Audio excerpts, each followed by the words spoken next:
Welcome back to the Hero Whispers. You are live with Jeannie Marie, your host and Chief Supergirl, founder of supergirls.com. That's 2 L's, the second L for love. We are here on our podcast, The Hero Whispers, which is all about inspiring and empowering college women to launch from college to the real world. We are in the business of inspiration. And today we have a fabulous queen, Marie Williams, who I will introduce to you in a moment. And she is going to give us the 5 things you need to know to make the biggest decision of your life. If you stay until the end of the podcast, we will give you the info to get those secret things. So welcome to the show. Thanks for joining in today. And without further ado, let's get started. Let's introduce Marie Williams. So we go way back. Actually, we went to business school together at the Wharton School. She has done so many amazing things in her life. And I'm just going to read her bio because it's just so fabulous. Okay. Marie is an innovative, multilingual business leader with international experience. She is an experienced marketing and technology executive who has expertise across multiple disciplines and excels in devising pragmatic, data-driven, and creative solutions to complex business problems. She has a deep understanding and passion for the customer and associate experience across the broader ecosystem and values the impact that a positive experience can have on the bottom line of the business. Marie is currently Director of Technology for Marriott International.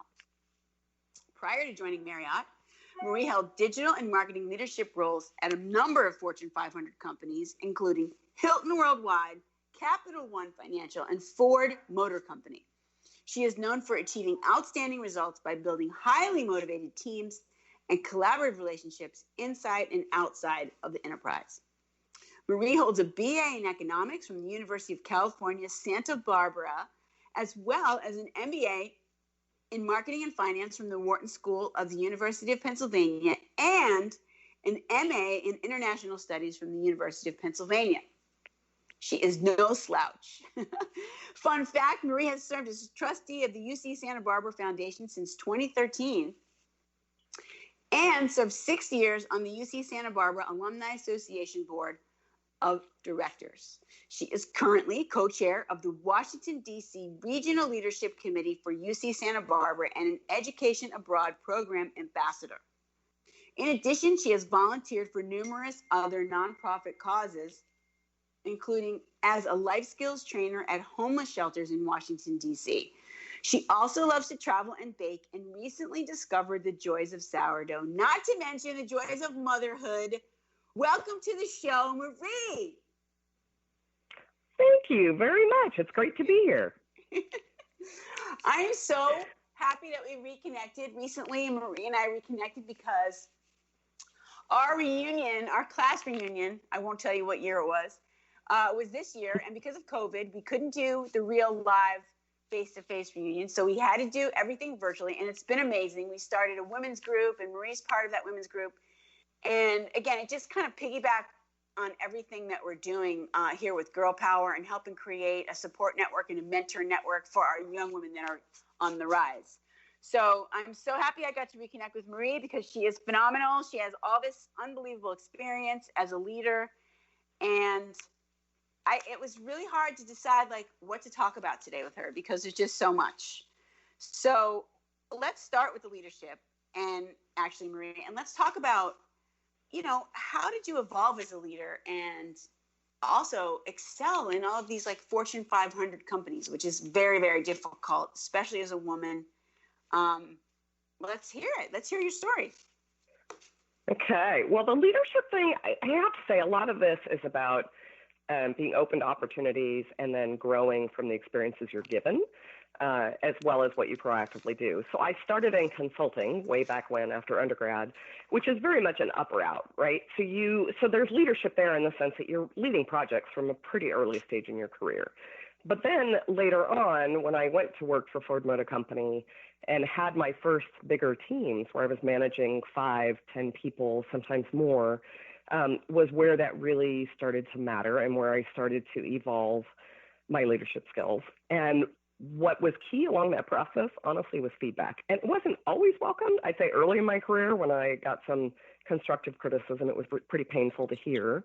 But it was extremely helpful. Looking in retrospect, like some of the earliest feedback I got in my career has probably been some of the most profound to help me develop into a leader where my style is I want a vision and I want us all to focus on that vision, and it makes it more fun for everybody.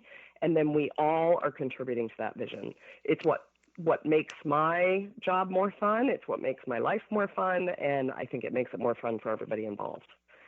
So, and the whole Fortune 500 is interesting because I really have spent my entire career there. I'm not sure what I would do in a different size company at this point.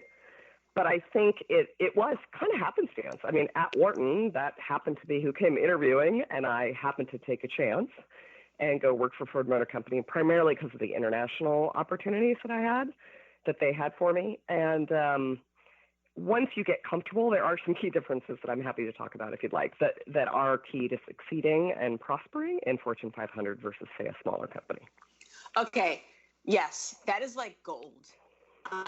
Not everyone can survive in these corporate environments. It's a real skill set that you develop. And interesting, you started from consulting and moved over to the corporate world. So that's a huge difference too, right? That's a big transition. Huge, yeah. That was. And I mean, yeah, go ahead. No, I'm just going to say, like, you have to have a nose to really understand culture and people to be able to do that and then be successful, because it is a completely different type of environment. Well, and it's interesting you said culture, because I would say not just culture from going from consulting to Fortune 500, but culture from going from one 500 to another. The culture at Ford Motor Company could not be more different than the culture at Capital One. There are some similarities in the sense that they're large companies, so relationships are that much more important, and networking is that much more important, but the cultures are so different. So a lot of it is just finding the right fit, whether it's Fortune 500 company or not. Well, how do you do that? How do you find the fit? So I think a lot of it is, it's in the, and I almost hate to call it networking, because when I started my career, I thought networking was kind of a dirty word.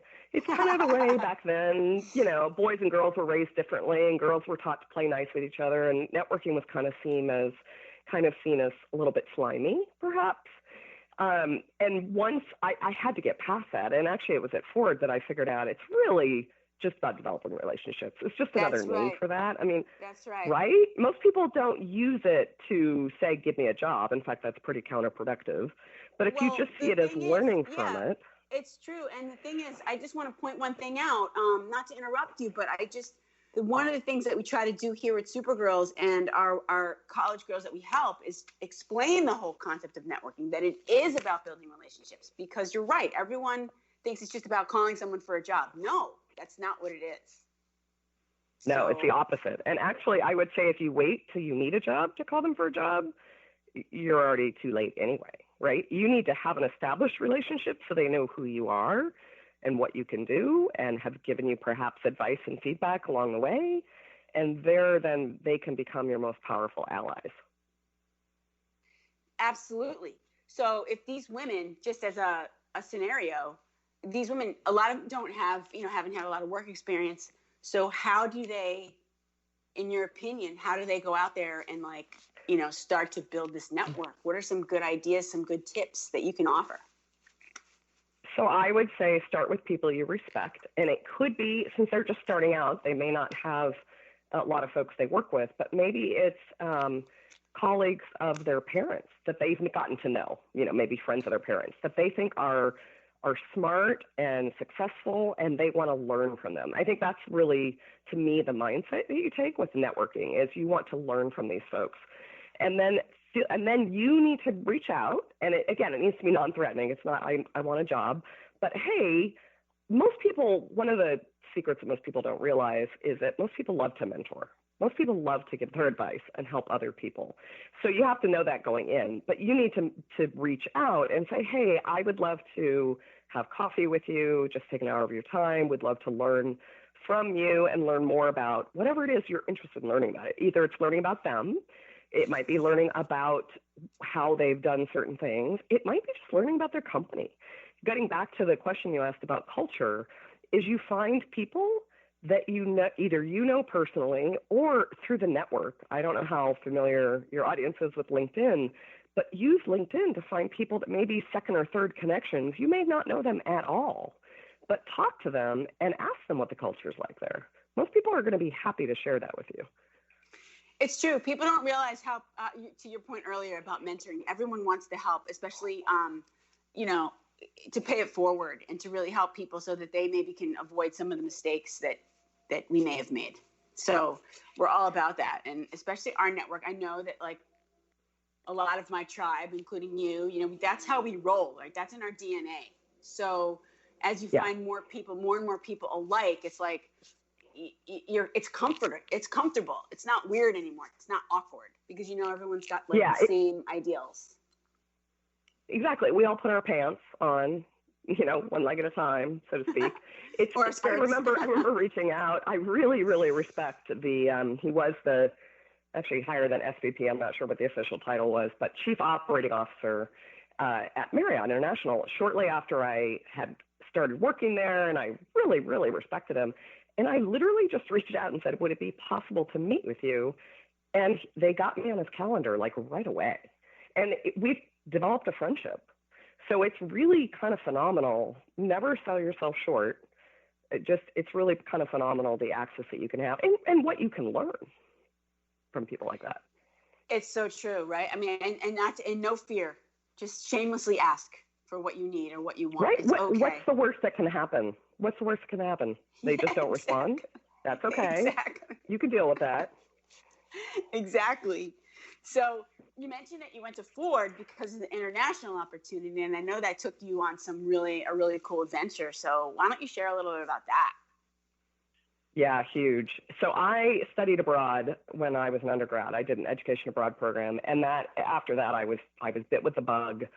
So I was looking for companies that had that, and with Ford, they sent me over. I worked at Jaguar in England. So I lived in England for 2 years and worked on the development of the new Jaguar X-Type. And then after a couple of years, then I moved to Germany, which is where I had studied abroad and speak the language, and then worked there for another couple of years. So it was a phenomenal experience, just personally and professionally, and amazing. Would love to repeat it someday. But it was, it's really interesting. The cultures are obviously different at all those different companies, but a lot of the same rules really apply. It is about relationships. It's about figuring out the culture so you can avoid some of the big blunders that people tend to make. That becomes more important when you go internationally. But it was phenomenal. I'm so thrilled that I had those experiences.